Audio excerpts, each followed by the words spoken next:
Hello नमस्कार विद्यार्थियों, मैं योगेश जाट आप सभी का स्टडी अलर्ट के डिजिटल प्लेटफॉर्म पे हार्दिक स्वागत करता हूं।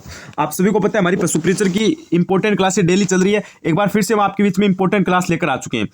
तो आज की जो हमारी क्लास है वो साइंस सब्जेक्ट की रहने वाली है। आप सभी को पता है पशु प्रीचर में आपके साइंस सब्जेक्ट सिलेबस में है और लगभग मैं आपको बताऊं तो एग्जाम में 15 क्वेश्चन आपको साइंस के देखने को मिलेंगे। अब देखो, झूठ तो मैं नहीं बोलूंगा कि 30 आएंगे 40 आएंगे, झूठ बात तो मैं नहीं बोलता, लेकिन इतना बोल सकता हूं कि 15 क्वेश्चन आपके साइंस के कन्फर्म एग्जाम में आएंगे। और एक बात आप ये ध्यान रख लेना, साइंस के बगैर आपका पशु प्रीचर में सिलेक्शन नहीं है। तो आप सभी की लगातार मैसेज आ रही थी, कमेंट आ रही थी कि सर जी साइंस की क्लास लेकर आओ। तो आज मैं आपके बीच में साइंस की क्लास लेकर आ गया हूं और बिल्कुल बेसिक से मैं आपको साइंस पढ़ाने वाला हूं। बिल्कुल जीरो लेवल से बेसिक से मैं आपको साइंस पढ़ाऊंगा। अगर आपको है ना साइंस में कुछ भी नहीं आता है तो आपके लिए क्लास रामबाण घोषित होने वाली है। बिल्कुल बेसिक से पढ़ाऊंगा। क्लास को एकदम आप अच्छे तरीके से देखना और आप अंत में कमेंट करके खुद बोलोगे कि सर जी अब हमारा साइंस में जो डर लगता था वो खत्म हो गया और साइंस में भी हमें पढ़ने में मजा आने लग गया। तो क्लास को क्या करना है, एकदम अच्छे से देखना है। बिल्कुल बेसिक से मैं आपको पढ़ाऊंगा। अगर आप चैनल पर पहली बार विजिट करो तो एक बार चैनल को सब्सक्राइब कर लो भाई। वैसे आप सभी को पता है चैनल स्टडी अलर्ट पे बिल्कुल जीरो लेवल से पशु प्रीचर की तैयारी करवाई जा रही है। अगर आप न्यू स्टूडेंट हो पशु प्रीचर के तो एक बार चैनल को सब्सक्राइब कर देना, क्योंकि पशु प्रीचर की आपको बिल्कुल जीरो लेवल से तैयारी इस चैनल पे करवाई जाएगी। अगर आपको जीरो लेवल से तैयारी करनी है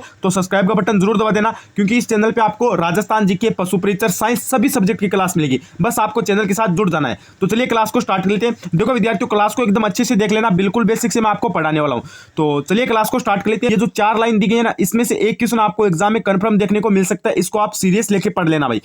देखो, विटामिन ए की कमी से कौन सा रोग होता है? रतौंधी रोग होता है। विटामिन बी की कमी से कौन सा रोग होता है? बेरी रोग होता है। विटामिन सी की कमी से सकरवी, विटामिन डी की कमी से रिकेट्स। अब देखो यहाँ पे आपको 4 नाम दिए गए। एग्जाम में आपको किस टाइप से प्रश्न पूछा जाएगा कि विटामिन ए की कमी से कौन सा रोग होता है, तो आप क्या बताओगे? रतौंधी। एग्जाम में कैसे प्रश्न आएगा कि विटामिन बी की कमी से कौन सा रोग होता है, तो आप क्या बताओगे? बेरी। फिर आपसे पूछा जाएगा कि विटामिन सी की कमी से, तो आप बताओगे सकरवी। और आपसे पूछा जाए विटामिन डी की कमी से कौन सा रोग होता है? रिकेट्स। यानी बिल्कुल बेसिक से पढ़ाऊंगा आपको और एक क्वेश्चन आपको यहां से देखने को मिल सकता है। ये बात आपको ध्यान रखनी है। उसके बाद देखो आपके यहां से क्वेश्चन स्टार्ट हो गए हैं। ये देखो भाई, पहला क्वेश्चन आ गया आपका। देखो, आयोडीन की कमी से रोग होता है। देखो विद्यार्थियों, क्लास को स्टार्ट किया था उस टाइम भी मैंने बोला था बिल्कुल बेसिक से पढ़ाऊंगा। अगर आपको साइंस में कुछ नहीं आते तो आप इस क्लास से बहुत कुछ सीख कर जाओगे और अंत में आप खुद कमेंट करके जाओगे सर जी मजा आ गया। बिल्कुल बेसिक से हम साइंस को पढ़ने वाले। साइंस का जो डर है वो आज हमारा निकल जाएगा। और देखो विद्यार्थियों, आप सभी को पता है पशु प्रीचर में आपकी 10वीं लेवल की साइंस आएगी। तो मैंने क्या किया कि जो कक्षा 6 से लेकर जो 10वीं की साइंस की बुक है ना, उनसे जितने भी इंपॉर्टेंट क्वेश्चन थे वो मैंने सारे इस क्लास में ऐड कर दिए हैं। वो सारे क्वेश्चन मैंने ले लिए हैं, यानी एक भी क्वेश्चन आपका एग्जाम में बाहर से नहीं आएगा। तो यहां पे क्या कह रहा है कि आयोडीन की कमी से कौन सा रोग होता है? रतौंधी, रिकेट्स, बाजपन, घेंगा। देखो, रतौंधी तो आपको पता है ए की कमी से होता है। रिकेट्स आपको पता है डी की कमी से होता है और बाजपन आपको पता है ई की कमी से होता है। किंतु परंतु बट घेंगा आपका जो रोग है ये किसकी कमी से होता है? ये आयोडीन की कमी से होता है। ध्यान रख लेना, इंपॉर्टेंट क्वेश्चन है, स्टार लगा लो। आयोडीन की कमी से कौन सा रोग होता है? घेंगा रोग होता है। ऑप्शन में डी को लॉक कर देना। चलो अगला क्वेश्चन देखो। उसके बाद अगला प्रश्न आपका क्या कह रहा है? स्वस्थ शरीर का सामान्य रक्तचाप कितना होता है? उसके बाद क्वेश्चन क्या है कि स्वस्थ शरीर का सामान्य रक्तचाप कितना होता है? जैसे एक तो 120/80, एक 100/60, एक 140/100, एक इनमें से कोई नहीं। देखो विद्यार्थियों, मेरी बात ध्यान से सुनो। मैंने आपको पहले भी बता दिया, अगर आपको है ना राजस्थान जीके के बिल्कुल फ्री में नोट्स चाहिए तो आप मुझे मैसेज कर देना 90 24 31 48 58 पे। आप मुझे पशु प्रीचर स्टूडेंट के नाम से मैसेज कर देना और बोल देना कि सर जी मैं नोट्स प्रोवाइड करो। मैं आपको बिल्कुल फ्री में नोट्स प्रोवाइड कराऊंगा। 1 रुपये आपसे नहीं लूंगा। बस आपको मैसेज कर देना है। जीके के नोट्स इतने शानदार तैयार किए गए, आप खुद बोलोगे कि सर जी जीके में मजा आ गया, क्योंकि आपको पता है 50% आपका पेपर है ना वो जीके से आएगा। 50% पेपर, 150 में से 75 क्वेश्चन जीके के आएंगे। तो जीके हमारा एकदम अच्छा कंप्लीट होना चाहिए। अगर आपको पशु प्रीचर में सिलेक्शन चाहिए तो आपको जीके तो कंप्लीट करना ही पड़ेगा। तो यहां पे आपका हो जाएगा ऑप्शन नंबर ए, स्वस्थ शरीर का सामान्य रक्तचाप कितना होता है भाई? 120/80 हो जाएगा। उसके बाद देखो अगला प्रश्न क्या कह रहा है? अगला प्रश्न कह रहा है कि रक्त का विभिन्न समूह में वर्गीकरण किसने किया था? उसके बाद अगला प्रश्न क्या है कि रक्त का विभिन्न समूह में वर्गीकरण किसने किया था? बिल्कुल बेसिक सा क्वेश्चन, इंपॉर्टेंट है। मैं ना आपको एकदम बिल्कुल बेसिक से पढ़ाऊंगा, क्योंकि आपको पता है 6 महीने अभी 6 महीने में अगर हम ना धीरे धीरे भी पढ़ेंगे ना तो भी एकदम अच्छे से कंप्लीट कर देंगे। एक टॉपिक को भी पढ़ेंगे ना तो भी कंप्लीट कर देंगे, क्योंकि हमारे पास 6 महीने है। बिल्कुल बेसिक से पढ़ेंगे। तो रक्त का विभिन्न समूह में वर्गीकरण किसने किया था? लुई पास्चर ने, कार्ल लैंडस्टीनर ने, या फिर रॉबर्ट कोच ने, या फिर एडवर्ड जेनर ने? तो रक्त का विभिन्न समूह में वर्गीकरण किसने किया था? तो इसमें आपका हो जाएगा ऑप्शन नंबर बी राइट। कौन सा हो जाएगा? बी राइट हो जाएगा, यानी कार्ल लैंडस्टीनर ने किया था। बी को आप लॉक कर दो। अगला प्रश्न देखो। उसके बाद देखो विद्यार्थियों, अगला प्रश्न क्या है कि सर्वदाता रक्त समूह कौन सा है? ये बताओ भाई, सर्वदाता रक्त समूह कौन सा है? सर्वदाता किसे बोलते हैं भाई? जो क्या कर सके, जो सभी से रक्त ले सके, यानी जो सभी से क्या ले सके? रक्त ले सके। वो तो क्या होता है? सर्वग्राही होता है। लेकिन जो सर्वदाता होता है वो क्या होता है? जो सभी को दे सके। प्रश्न में क्या पूछा कि सर्वदाता रक्त समूह कौन सा है। सर्वदाता कौन सा होता है, जो सभी को रक्त दान कर सके। और सर्वग्राही कौन सा हो सकता है, जो सभी से ले सकता है। सर्वग्राही तो ले सकता है और सर्वदाता है वो दे सकता है। ये बात आपको ध्यान रखनी है, यहाँ पे आपको कंफ्यूज नहीं होना है। तो यहाँ पे क्या पूछा कि सर्वदाता रक्त समूह कौन सा है, ए है, ए बी है, ओ है या फिर बी है। तो सर्वदाता आपका हो जाएगा ऑप्शन नंबर सी यानी ओ। ये बात आपको ध्यान रखनी है। सर्वदाता रक्त समूह कौन सा है, यानी सबको दान कर सकता है, वो कौन सा है, वो आपका है सर्वदाता। तो वो कौन सा हो जाएगा, सर्वदाता आपका ओ हो जाएगा, जो क्या कर सकता है, सबको रक्त है वो दे सकता है। किंतु परंतु बट ये ओ है ना, ये किसी से ले नहीं सकता, दे तो सबको सकता है लेकिन ले नहीं सकता। तो इसमें आपका सी हो जाएगा। एकदम बिल्कुल बेसिक से पढ़ेंगे। उसके बाद देखो प्रश्न क्या करे कि मिर्च में तीखापन किसकी उपस्थिति के कारण होता है। ये प्रश्न है ना, ये कर्मचारी चयन बोर्ड ने वनरक्षक के एग्जाम में प्रश्न पूछा था। देखो मैंने है ना, जो कर्मचारी चयन बोर्ड ने ओल्ड क्वेश्चन है ना साइंस के, ना जो कर्मचारी चयन बोर्ड ने ओल्ड पेपरों में पूछे, वो भी क्वेश्चन मैं आपके बीच में लेकर आया हूं, वो भी क्वेश्चन मैंने डाले हैं। तो ये क्वेश्चन इंपॉर्टेंट है, इस पे स्टार लगा लेना। कर्मचारी चयन बोर्ड ने ये वनरक्षक के पेपर में पूछा था कि मिर्च में तीखापन किसकी उपस्थिति के कारण होता है। तो इसमें क्या हो जाएगा, लाइकोपीन के कारण होता है, या फिर कैप्साइसिन का कारण होता है, या फिर केरोटीन के कारण होता है, या फिर एंथोसाइन के कारण होता है। तो इसमें आपका हो जाएगा ऑप्शन नंबर बी, कैप्साइसिन के कारण होता है। ठीक है, रक्त में मिर्च में जो तीखापन है, वो किसके कारण होता है, कैप्साइसिन के कारण होता है। ऑप्शन नंबर आपका बी राइट हो जाएगा। अगला प्रश्न देखो, उसके बाद अगला प्रश्न क्या है कि हल्दी के किस भाग से हल्दी पाउडर प्राप्त होता है। यह भी प्रश्न आपका पूछा गया था वनरक्षक के एग्जाम में। यह भी क्या इंपॉर्टेंट प्रश्न है।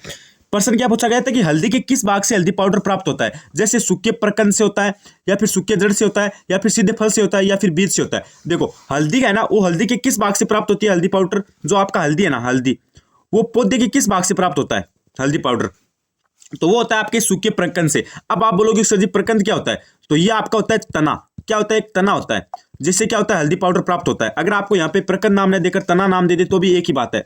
तो हल्दी पाउडर ये किससे प्राप्त होता है, पौधे के तने से प्राप्त होता है। ऑप्शन नंबर आपका ए राइट हो जाएगा। अगला क्वेश्चन देखो, उसके बाद देखो अगला प्रश्न आपका क्या करे कि टमाटर में लाल रंग किसके कारण होता है। ये भी एक इंपॉर्टेंट है भाई। ये भी प्रश्न आपका वनरक्षक के सेकंड शिफ्ट में पूछा गया था। यानी मैंने ओल्ड क्वेश्चन है वो भी डाले। आप ये मत सोचना कि ऐसे क्वेश्चन नहीं आएंगे। कर्मचारी चयन बोर्ड इसी प्रकार के क्वेश्चन आपको साइंस में पूछेगा भाई। क्वेश्चन क्या करे कि टमाटर में लाल रंग किसके कारण होता है। तो चार ऑप्शन आपको दिए गए हैं। एक तो है कैप्साइसिन के कारण होता है, एक है लाइकोपीन के कारण होता है, एक है जेथोफिल के कारण होता है, एक है एंथोसाइनिन के कारण होता है। तो टमाटर में जो लाल रंग है वो किसके कारण होता है भाई, वो आपका होता है लाइकोपीन के कारण। किसके कारण होता है, लाइकोपीन के कारण होता है। ऑप्शन नंबर आपका बी राइट हो जाएगा। आपको पता है भाई टमाटर कैसा होता है, टमाटर लाल होता है, उसका लाल होने का कारण क्या है, लाइकोपीन है भाई। ऑप्शन नंबर आपका बी राइट हो जाएगा। उसके बाद देखो अगला प्रश्न क्या करें कि कार्य का मात्रक क्या है। कार्य का मात्रक क्या है बताओ भाई, न्यूटन है, जूल है, वोट है, या फिर इनमें से कोई नहीं। कार्य का मात्रक बताना इंपॉर्टेंट क्वेश्चन है साइंस से। तो कार्य का मात्रक आपका क्या हो जाएगा भाई, वोट हो जाएगा। एक सेकेंड, हाँ कार्य का मात्रक है ये आपका वोट नहीं होगा, जूल होगा भाई। कार्य का मात्रक क्या होता है, जूल होता है। ऑप्शन में कौन सा राइट हो जाएगा, बी राइट हो जाएगा। सिंगल पर्सन यहां से बन सकता है सीधा सीधा, इंपॉर्टेंट है, स्टार लगा लेना। कार्य का मात्रक क्या होता है, तो आप क्या बताओगे, जूल होता है। अगला प्रश्न देखो, उसके बाद अगला प्रश्न है कि निम्नलिखित में से कौन सा रासायनिक परिवर्तन नहीं है, ये बताओ भाई। ये देख लो एक इंपॉर्टेंट क्वेश्चन आपका, ये क्या एक इंपॉर्टेंट क्वेश्चन है, इस पे आप स्टार लगाओ अभी के भी। ये भी प्रश्न पूछा गया था वनरक्षक के थर्ड शिफ्ट में। प्रश्न क्या था कि कौन सा रासायनिक परिवर्तन नहीं है। जैसे फलों का पकना, दूध का फटना, पानी का जमना, भोजन का पचना। भोजन का पाचन और पानी का जमना और दूध का फटना, फलों का पकना। तो इनमें से रासायनिक परिवर्तन कौन सा नहीं है। तो देखो फलों का पकना ये तो क्या है, रासायनिक परिवर्तन है। दूध का फटना ये भी क्या है, रासायनिक परिवर्तन है। भोजन का पचना ये भी रासायनिक परिवर्तन है। किंतु परंतु बट पानी का जमना मुझे बताओ रासायनिक परिवर्तन है क्या, अरे बिल्कुल नहीं है। तो ऑप्शन में कौन सा राइट हो जाएगा, सी राइट हो जाएगा। सी को आप यहाँ पे लॉक कर दो।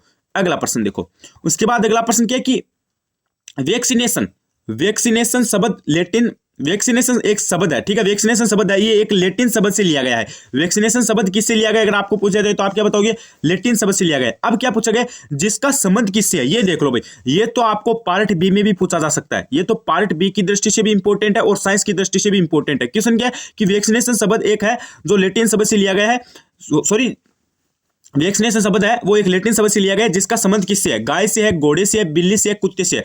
तो वैक्सीनेशन शब्द का संबंध किससे हो जाएगा भाई, गाय से हो जाएगा। ये पार्ट बी की दृष्टि से भी इंपॉर्टेंट है। ऑप्शन में आपका ए राइट हो जाएगा। एक को लॉक कर दो। उसके बाद देखो विद्यार्थियों अगला प्रश्न क्या है, विद्युत ऊर्जा का व्यावसायिक मात्रक क्या होता है। विद्युत ऊर्जा का व्यावसायिक मात्रक क्या होता है, ये भी एक इंपॉर्टेंट है भाई आपका। विद्युत ऊर्जा का जो आपका व्यवसायिक मात्रक है वो आपसे पूछा गया है। जूल है, किलोवाट घंटा है, वॉट सेकेंड है, या फिर किलोवाट प्रति घंटा है।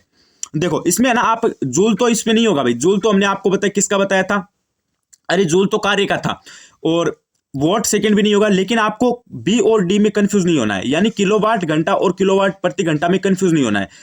विद्युत ऊर्जा का जो व्यवसायिक मात्रक है वो आपका होगा भाई किलोवाट घंटा, ऑप्शन में बी राइट होगा। किलोवाट प्रति घंटा नहीं होगा, डी को आप कट कर दो, ऑप्शन में आपका बी राइट हो जाएगा। ठीक है, ये मात्रक से रिलेटेड है ना, 1 से 2 प्रश्न आपको एग्जाम में कंफर्म पूछे जाएंगे। उसके बाद देखो शक्ति का मात्रक क्या है, शक्ति का मात्रक क्या है, न्यूटन है, वोट है, जूल है, न्यूटोमीटर है। तो न्यूटन मीटर होगा, जूल होगा, वोट होगा, या फिर न्यूटन होगा। तो शक्ति का मात्रक आपको पता है भाई क्या हो जाएगा, ऑप्शन में आपका बी हो जाएगा, वोट हो जाएगा। शक्ति का मात्रक क्या भाई, वोट है, ऑप्शन में आपका बी राइट हो जाएगा, वाट। अगला प्रश्न देखो, उसके बाद अगला प्रश्न क्या करे, निम्नलिखित में से कौन सा नवीनीकरण ऊर्जा का प्रकार नहीं है। अब देखो सौर ऊर्जा, पवन ऊर्जा, परमाणु ऊर्जा, जल विद्युत। अब नवीनीकरण ऊर्जा का प्रकार कौन सा नहीं है वो आपको बताना है। जैसे 4 ऑप्शन आपको दे रखे हैं, इसमें देखो भाई, इसमें से देखो आप सौर ऊर्जा, पवन ऊर्जा और जल विद्युत, ये तो तीनों क्या है, ये तो नवीनीकरण ऊर्जा के प्रकार है।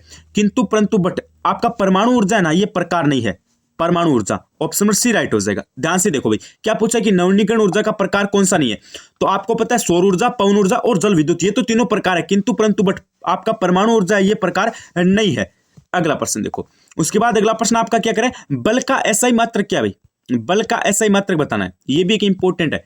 जूल है, न्यूटन है, वोट है, मीटर है। बल का एसआई मात्रक क्या होगा आपका, तो बल का एसआई मात्रक क्या हो जाएगा भाई, न्यूटन हो जाएगा। देखो ये मात्रक है ना, यहां से आपको 1 से 2% कंफर्म एग्जाम में देखने को मिलेंगे। तो बल का एसआई मात्रक क्या हो जाएगा, न्यूटन हो जाएगा। अगला प्रश्न देखो, उसके बाद अगला प्रश्न क्या है, गुरुत्वाकर्षण सिद्धांत किसके द्वारा दिया गया था, ये एक इंपॉर्टेंट है भाई। गुरुत्वाकर्षण जो आपका सिद्धांत है ये किसके द्वारा दिया गया था, आइजैक न्यूटन के द्वारा, चार्ल्स बेबेज के द्वारा, अल्बर्ट आइंस्टीन के द्वारा, या फिर जेम्स के द्वारा। तो गुरुत्वाकर्षण सिद्धांत ये किसके द्वारा दिया गया था, चार्ल्स बेबेज। चार्ल्स बेबेज ने क्या की थी, कंप्यूटर की खोज की थी, कंप्यूटर का आविष्कार किया था। किसका किया था, कंप्यूटर का किया था, ये बात आपको ध्यान रखनी है। लेकिन क्या पूछा कि गुरुत्वाकर्षण आपका सिद्धांत ये किसके द्वारा दिया गया है, ये बात आपसे पूछी गई है। तो गुरुत्वाकर्षण सिद्धांत आपका किसके द्वारा दिया गया था भाई, आइजैक न्यूटन के द्वारा। किसके द्वारा, आइजैक न्यूटन के द्वारा। ऑप्शन नंबर आपका यहाँ पे ए राइट हो जाएगा। कौन सा राइट हो जाएगा, ए राइट हो जाएगा, वेरी गुड। अगला प्रश्न देखो, उसके बाद अगला प्रश्न क्या करें, हमारे सौरमंडल के किस ग्रह को लाल ग्रह के नाम से जाना जाता है, ये भी एक इंपॉर्टेंट है भाई। हमारे सौरमंडल के किस ग्रह को लाल ग्रह के नाम से जाना जाता है, जैसे शुक्र, मंगल, बृहस्पति, शनि। अभी आपको क्या बताना है कि हमारे सौरमंडल के कौन से ग्रह को लाल ग्रह के नाम से जाना जाता है।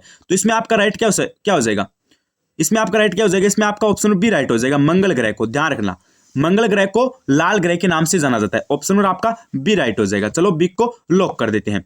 तो ये तो आज के आपके कुछ इंपॉर्टेंट क्वेश्चन थे। अभी मेरी बात ध्यान से सुनो, आज हम इतने ही क्वेश्चन देखेंगे। अब देखो विद्यार्थियों, मेरी बात ध्यान से सुनो, अगर आप पशु परिचर की तैयारी करते हो और अगर आपके पास राजस्थान जीके की नोट्स नहीं है या फिर आपने कोर्स परचेज नहीं कर रखा है, तो मैं आपको बिल्कुल फ्री में नोट्स देने वाला हूं। नोट्स आपको कहां पे मिलेंगे, 90 24 31 48 58 9024314858 पे मुझे आप पे व्हाट्सएप मैसेज कर देना पशु परिचय स्टूडेंट के नाम से और बोल देना कि सर जी हमें नोट्स प्रोवाइड कराओ, मैं आपको नोट्स प्रोवाइड करा दूंगा। देखो आपको कंप्लीट जीके के नोट्स मिलेंगे, जैसे आपके भूगोल के नोट्स मिलेंगे आपको, एक तो कंप्लीट, एक आपको कला संस्कृति के कंप्लीट नोट्स मिलेंगे, एक आपको इतिहास के कंप्लीट नोट्स मिलेंगे। नोट्स देख लो भाई, एकदम शानदार नोट्स आपके लिए तैयार किए गए। ये देख लो भाई, लिखावट देख लो आप कितनी शानदार है। तो नोट्स के लिए आप मुझे मैसेज कर देना। और साइंस की बुक है, इसकी भी पीडीएफ मैं आपको दे दूंगा। एनसीईआरटी की आपकी जो साइंस की बुक है ना, उसकी भी पीडीएफ आपको मिल जाएगी। बस आपको करना क्या है, मैसेज करना है 90 24 31 48 58 पे। और आप सभी को पता है हमारी पार्ट बी, राजस्थान जीके और साइंस, इन सभी की बिल्कुल बेसिक से जीरो लेवल से, बिल्कुल जीरो लेवल से आपकी तैयारी चैनल है। इस चैनल पर अगर आपने अभी तक चैनल को सब्सक्राइब नहीं किया या फिर आप चैनल पर पहली बार विजिट करो, तो एक बार सब्सक्राइब का बटन जरूर दबा देना। इस चैनल पे आपको पशु परिचर की बिल्कुल जीरो लेवल से तैयारी करवाई जाएगी, एकदम जीरो लेवल से तैयारी करवाई जाएगी। बस आपको करना क्या है, चैनल को सब्सक्राइब करना है। सब्सक्राइब का बटन दिख रहा है, इसको एक बार जरूर दबा देना। और देखो विद्यार्थियों, नोट्स के लिए आप मुझे मैसेज कर देना, बिल्कुल फ्री में आपको नोट्स दूंगा। कई जगह आपसे 99 रुपये लिए जा रहे हैं, कई जगह आपसे 200 रुपये लिए जा रहे हैं, लेकिन मैं आपको बिल्कुल फ्री में प्रोवाइड कराऊंगा। नोट्स के लिए आप मुझे मैसेज कर देना 90 24 31 48 58 पे और बोल देना कि सर जी हमें नोट्स दो, मैं आपको नोट्स प्रोवाइड करा दूंगा। आप बस थोड़ा बहुत समय लग सकता है। हाँ, अगर आप मान लो 8 बजे मैसेज करते हो तो आपको 10 बजे तक नोट्स मिल जाएंगे, यानी 1-2 घंटे का समय लग सकता है, लेकिन मैं आपको नोट्स 100% प्रोवाइड करा दूंगा। तो आज की इस क्लास को हम यहीं पे समाप्त करते हैं। क्लास कैसी लगी जरूर बताना और चैनल के साथ बने रहिए। Like and subscribe, study alert. मिलते हैं हमारी नेक्स्ट क्लास के साथ। धन्यवाद, थैंक यू।